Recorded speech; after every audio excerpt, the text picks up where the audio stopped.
o Calvary Cross of Eden.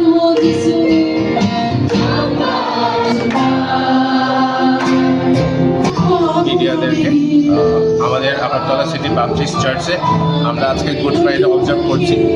Good Friday হচ্ছে গিয়ে আমাদের খ্রিস্টানসদের জন্য খুবই একটা ইম্পর্টেন্ট ডে। আজকের দিনে যিশু সেই যে উদ্দেশ্য নিয়ে যে জন্মিয়েছিলেন সেটা আজকে পূরণ হয়, সেটা হচ্ছে গিয়ে গুড ফ্রাইডে।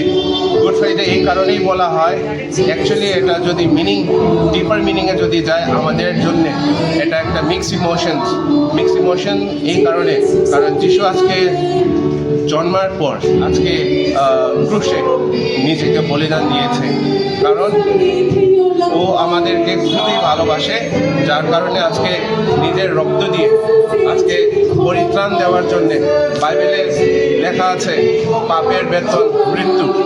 সেই পাপ থেকে, সেই মৃত্যু থেকে আমাদেরকে বাঁচার জন্যে যিশু জন্মিয়েছিলেন, আর আজকে সেটা ফুলফিল হয়েছে by giving himself on the cross. এটার পর on the third day coming Sunday হচ্ছে গিয়ে ইস্টার সানডে, যেটাও খ্রিস্টানদের জন্য মোস্ট ইম্পর্টেন্ট ডে, কারণ গুড ফ্রাইডে আর ইস্টার সানডে যদি না হয় ক্রিসমাসের মিনিং থাকবে না, যার কারণে খ্রিস্টানদের জন্য আজকে গুড ফ্রাইডে এবং Easter Sunday is a very important day. Thank you.